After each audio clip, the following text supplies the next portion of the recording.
What's going on? It's your boy GZTV. Where are my manners? I almost forgot to introduce myself. If this is your first time, please check me out. But we are back with another video, and in this video, we are going to be reviewing the 1988 American dark fantasy comedy horror film directed by Tim Burton from a screenplay by Michael McDowell and Warren Scarron. Based on a story by McDowell and Larry Wilson, we have Beetlejuice, the one that started it all. This started the entire franchise, which, you know, to this day, we get another movie. And that is kind of why I wanted to go back and watch this one. I lied to someone and said I haven't watched it.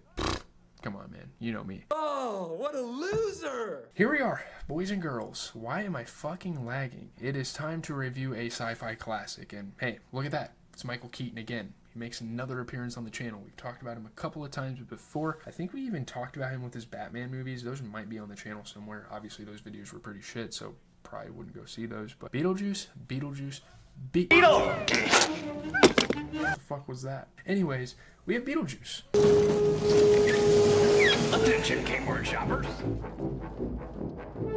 Oh boy. This is a movie that I've seen in full when I was a little younger. Like, I've definitely had a full-on experience, you know, prior to making this video. And I finished it right before I headed to the theater to see the sequel. So that's actually like a really funny story, like, coming from this.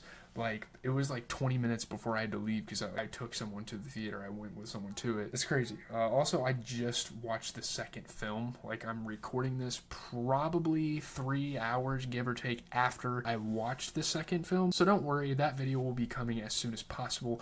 Again, you know, I've said this before. We might not get videos done in a super timely manner just because I'm super busy with school and, like, hanging out with friends and doing that stuff. But there you have it. I have a somewhat busy weekend academically. So we'll see how everything goes. Let's get into it. So, you know, we always start with the premise. This movie follows Barbara, played by Gina Davis, and Adam Maitland, played by Alec Baldwin. I did not recognize him at first. He was so young in this film. We'll talk about another character that was another actress or actor or whatever that was young in this film. You know, these two, this couple dies in a car accident. They kind of find themselves stuck haunting their country residence, unable to leave the house because if they do, they get like thrown into the underworld and they like have to like live eternally pretty much in hell. Like, that's pretty much what this movie is trying to label that as. There you have it. When the unbearable Dietzes, played by Catherine O'Hara and Jeffrey Jones, and teen daughter Lydia, played by the wonderful Winona Ryder, she is an absolute icon, an absolute legend. Like, her career, wow. I mean, she was so young in this film. You know, they want to buy the home. The Maitlands attempt to scare them away without success. Their efforts to track Beetlejuice, obviously played by Michael Keaton, this is his big thing, a rambunctious spirit whose help quickly becomes dangerous for the Maitlands and innocent Lydia. Lydia is the only one who kind of gains the ghastly couple's trust and is really the only one out of everyone else that can communicate with these spirits. She gets put into danger, and it's kind of up to the pair to say Beetlejuice 3 times and prevent the post-mortem madman from ruining poor, confused Lydia's life. Will they be successful in this mission, or will Lydia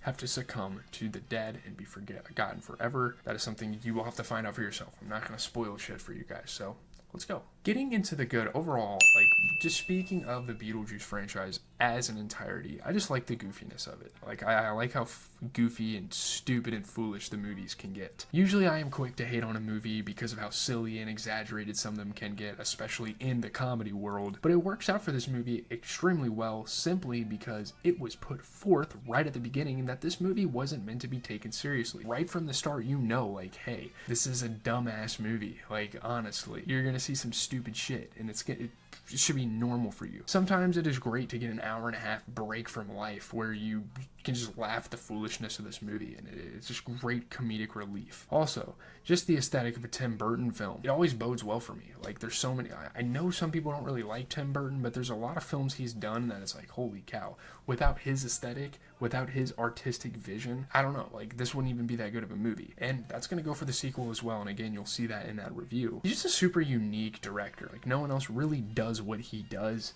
I actually appreciate also that while being a little gross, it is still a movie that everyone can watch.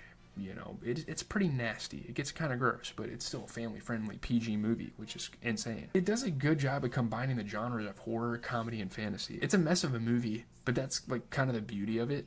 you know? And Michael Keaton is Beetlejuice 2. I know I'm kind of going fast here. He's absolutely perfect in the role. And the cool thing is that after watching like a movie like Multiplicity, he carried some elements of those characters from his Beetlejuice character into like Doug number 2. If you know, if you've seen that movie, go watch that review if you've seen the movie, by the way. The voice is perfect for the role. The way the character looks, the nastiness, the raunchiness, all of this stuff makes for a good, fun, comedic villain for a film like this. Again, it just fits so fucking well. Talking about some of the social commentary as well, it's nothing crazy, like they don't try to send a message. It's still a very unserious, like whatever movie that you can just kind of throw on. It's cool, like the dead being unappreciative about the people that come after them and haunting them because of it, is using that as kind of like an alibi for hauntings, and like Lydia having suicidal thoughts because she likes the ghost people more than her own family. Like this stuff cuts really deep. Like there's definitely some moments where it's like, wow, that's actually kind of insane. Especially the Lydia storyline. Lydia is fucking amazing. I know I didn't really get a segment to talk about her, but Winona Ryder as Lydia Dietz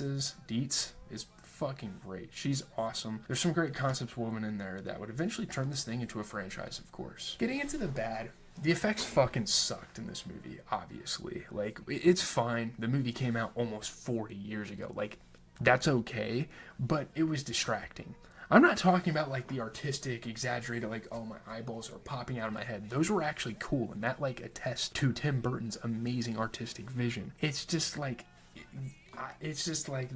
some effects, I don't even know. Again, like the cartoony shit, it just added vibrance and flavor. But like, the shrinking of Beetlejuice's head at the end, just some of the morphing and the action shots, when they're changing forms, it just came out terrible. Although they were working at their full potential for the time period, so it's not a huge deal. This is one of the negatives in a movie you see in a movie where it's like, okay, that's fine, but it's still a negative. I'm still gonna address it as such. Honestly, there's not a lot to say about this movie. It's pretty simplistic. It's an hour and a half, but getting into the okay, the only thing I'm mixed on is just the humor at the core. Just like the pure humor of this movie. The goofiness is funny, but sometimes it might come off as a little forced, and I'm aware of that. And some of the gags, some of the jokes, some of the exaggerated like sexual qualities, I guess you could say, of Beetlejuice, like kissing Gina Davis over here. It's weird. I don't know. Also, Beetlejuice should have gotten more screen time, and that is something that we kind of got our wish granted with when we're talking about the sequel, so that is awesome.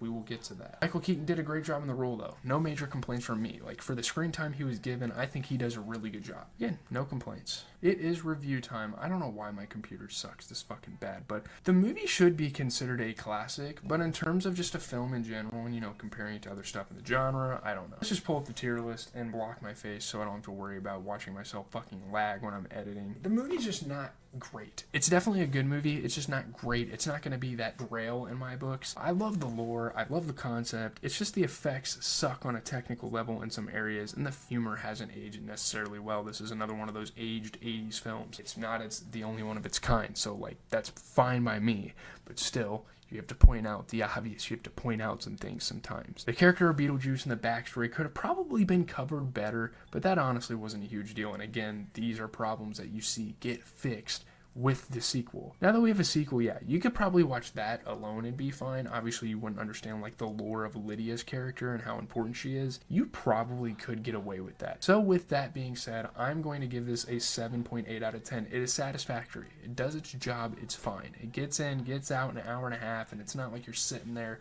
with full bloated film and you're just like, what the fuck am I supposed to do with this? It gets to the point, does it somewhat well. It's a pretty good movie. I don't have a lot of complaints about it. So yeah, I'm going to try to make sure that the next video after this is the Beetlejuice sequel review. Obviously, NFL recap content has to come out. That's like the mandatory stuff for me to get done for the week. That's what I stride myself on. I'm out, guys. Peace.